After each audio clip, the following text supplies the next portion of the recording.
दोस्तों, पिछले दिनों भोजपुरी एक्ट्रेस और शेरनी कही जाने वाली अक्षरा सिंह का एक एमएमएस क्लिप को लेकर अचानक से फिर से सुर्खियों में आ गई है भोजपुरी शेरनी अक्षरा सिंह। जी हाँ दोस्तों, आपने बिल्कुल सही सुना। आपको सब बताएंगे, लेकिन उससे पहले चैनल को प्यारा सा लाइक शेयर कर दीजिए और सब्सक्राइब के बटन को जरा तेजी से हिला दीजिए। तो आपको बताते चलें, इंटरनेट पर धड़ल्ले से वायरल हो रहा है एमएमएस क्लिप को देखकर लोगों ने कहा कि ये अक्षरा सिंह ही है। हालांकि अब अक्षरा सिंह ने खुद इस एमएमएस पर अपनी बात रखी है। भोजपुरी एक्ट्रेस अक्षरा सिंह इससे पहले भी किसी एमएमएस वीडियो क्लिप और पवन सिंह से अपने उठापटक को लेकर खूब चर्चा में रही हैं।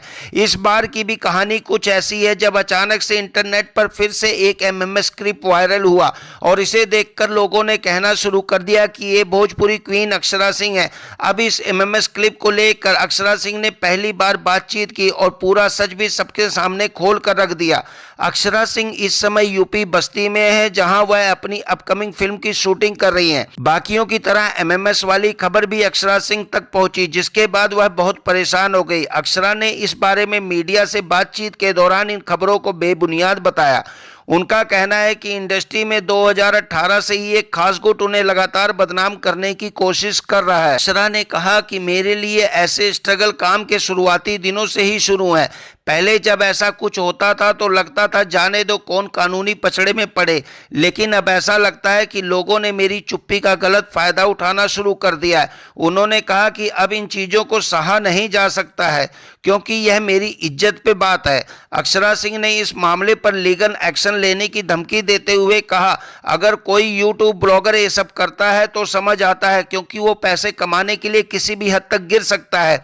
मुझे दिक्कत बड़े चैनल्स या मीडिया वालों से है, जो बिना सच जाने इन चीज़ों को छापते हैं, तो बहुत दुख होता है। एक लड़की के बारे में इस तरह की बातें आपने कैसे लिखी? किसने आपको यह हक दिया है? अक्षरा ने मीडिया हाउसेस के खिलाफ लीगल एक्शन लेने की भी धमकी दी और कहा कि मैं इनके खिलाफ अब लीगल एक्शन लूंगी। पानी सिर से ऊपर जा चुका है। वहीं मीडिया से बातचीत के दौरान अक्षरा सिंह ने आकांक्षा दुबे की भी चर्चा की, जिनके बारे में कहा जा रहा है कि उन्होंने सुसाइड कर अपनी जान दे दी थी।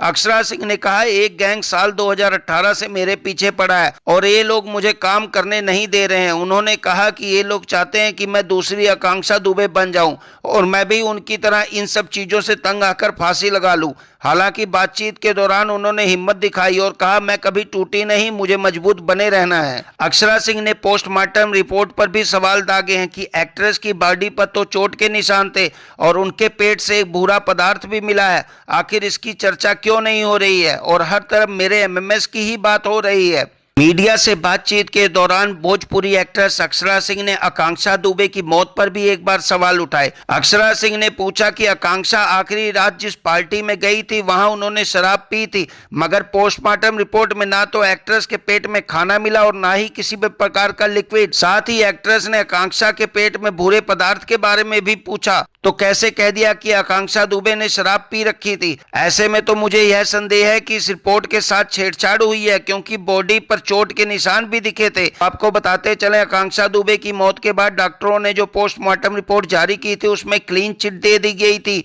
कि कुछ भी संदिग्ध नहीं है और ये पूरी तरह सुसाइड लग रहा है। मगर अक्षरा सिंह के सवाल उठाने पर एक बार फिर से मौत का केस सुर्खियों में आ गया है। अक्षरा सिंह ने मीडिया के माध्यम से डॉक्टरों पर भी सवाल उठाए कि जब उन्होंने पोस्टमार्टम किया तो पोस्टमार्टम रिपोर्ट में लिखा कि एक्ट्रेस के पेट से ना तो खाना मिला और ना ही किसी प्रकार का लिक्विड पाया गया, लेकिन पेट से एक भूरा पदार्थ मिला है। वह क्या है, इस बारे में कोई कुछ नहीं बताएगा, लेकिन मेरे एमएमएस की बात हर जगह होगी। वेल दोस्तों, अक्षरा सिंह के एमएमएस क्लिप पर आपकी क्या राय है? कमेंट सेक्शन में जरूर बताएं और इस तरह की वीडियोज के लिए हमारे चैनल को लाइक शेयर सब्सक्राइब करना ना भूलें।